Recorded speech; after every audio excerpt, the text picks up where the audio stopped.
Welcome back, YouTubers. What do I got on the table today? I've got an EOTech 552 mounted on my AR. This is my one of my two ARs. This is one of them. This is a custom build AR. I haven't featured this yet in a video, but it's quite a nice AR. I got Magpul furniture. Got a Mo grip, a pistol. Got a Magpul bigger trigger guard. The RVG grip up front. I got a Hera key mod forward rail. Got a Hera flash hider. It basically has a bunch of ports in it in the front there, and it pushes all the gas forward. Got it's an Aero Precision upper and bolt group, and I got a Modiak lower made in Canada, and I've got a STR on the back here. I really like the cheek build of the STR. It's a nice stock. Let's flip this around so you can see the other side. Again, key mod. Whether you like key mod or not, that's what I chose to go with, so it's not bad. Kind of custom lower there, Modiak. Sure you can see that logo there, Gogi Tactical.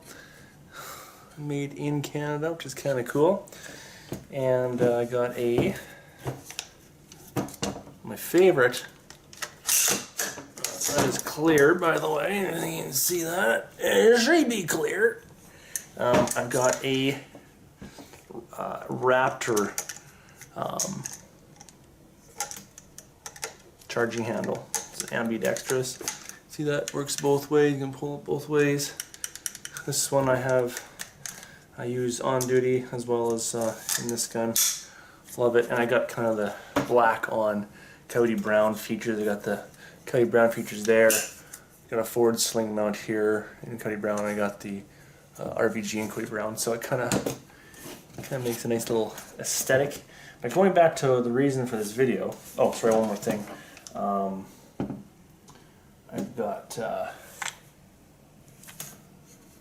arms sights, backup sights on here. See that, arms, high quality sights. See that or not? Very high quality sight. But anyway, the reason for this video is for the EOTech. So I'm just gonna go ahead and pop this baby off and give you a quick rundown of its specs and features. I used. Let me get rid of the gun here. I used an EOTech overseas. It was my optic, not really of choice. I had a Elcan adjustable sight overseas, the standard CF issue sight. But for close quarters stuff, whenever you're going to do urban patrolling or a very deliberate urban operation, I would switch to my EOTech, which was issued to me. I like the EOTech. It's a holographic red dot versus a regular red dot, I guess. But the nice thing about this one is it's got a lot of flexibility. So I'm not sure if you can see the reticle. I'll turn the brightness up here. But essentially, no matter where you look at that reticle, once it's zeroed, it's always on. So in the window, the reticle could be over here, could be over there. It doesn't have to be centered. That's kind of the neat thing about the parallax on the EOTechs, is they're very forgiving. And even if this screen was to get cracked, they tell me, on the website it says in other reviews, it would still function. And this is NVG compatible, because I used these with NVGs before. Anyway. I like the reticle patch. Some people just like a dot. I don't mind the reticle. I found it gets me on target a little bit quicker, but to each his own, personal preference. But I do like that reticle. But this is the 552. Quite a robust, but at the same time cost-effective device. You can have these for $500 to $600 retail. These days. They used to be a lot more expensive back in the day. This one is in AA, So very accessible. The one I had overseas is also AA, so you can get them in 1, 2, 3 batteries and different types of batteries. But I like the AA's because they're very easy to get batteries. They're not hard to get batteries, and they're cheap batteries. Do they last as long? No, but I like the flexibility of having the AA. As far as dimensions go, it's not super light. This is a little bit bigger than like an aim point or whatever. So size-wise, it's a little bit bigger. You're looking at about 325 grams or 11.5 ounces for this particular model. The mount, it's standard mil-spec rail or even 1-inch weaver, I believe, for the mount. And it's just got this tighten down screw that you can tighten down by hand, or get a little screwdriver in there and tighten it if you want.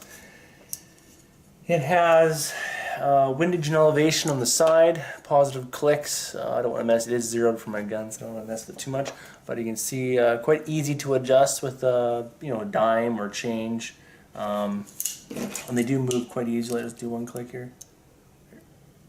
Very easy to turn, not hard at all.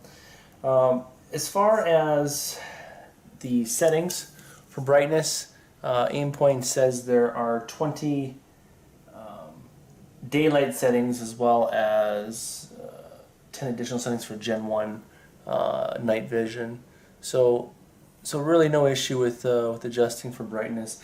It can get real bright if you're in a really sunny condition, or it can go down to non-existent basically.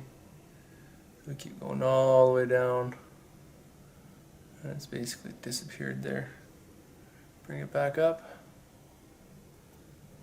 And to power it off, you just hold the two buttons at the same time.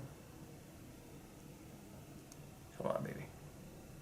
There we go, powered off. So, well built aluminum hood, so it'll take the ding's abuse it takes. I mean, I had mine overseas, lugging around in different vehicles and in and out of vehicles, on patrol, hitting mud balls and whatnot. And I mean, there was some dings in it by the end, but 100% functionality. I even dropped my gun, I think, off the back of a truck once, and it held to zero. It was good to go. No issues there. As far as battery life, EOTech's claiming that if it's, because you can run lithium batteries in here as well. If you run lithiums, it's saying 1,000 continuous hours at setting 12 room temperature. If you're running AA's like I like to do, 600 continuous hours at setting 12 room temperature is what you need for battery life. But that's what the specs are. Like I said, I like the EOTech. I have no issues using it. Compared to some smaller sites, it is maybe a little bit bigger. I can show you another site here, just a cheapy red dot. I don't have any aim points or anything, but just to give you a comparison, here's a Bushnell TRS 25. So this is just a similar size to like an aim point, but you can see the size difference. There's quite a bit of size difference. This will take a lot more real estate on the top of a gun versus like a smaller true red dot like this one versus a holographic.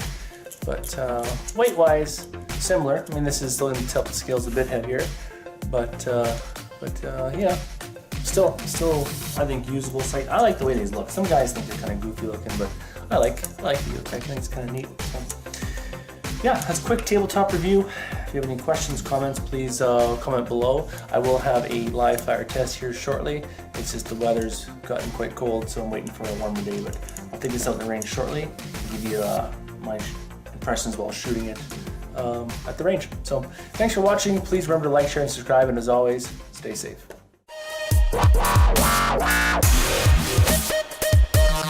Yeah.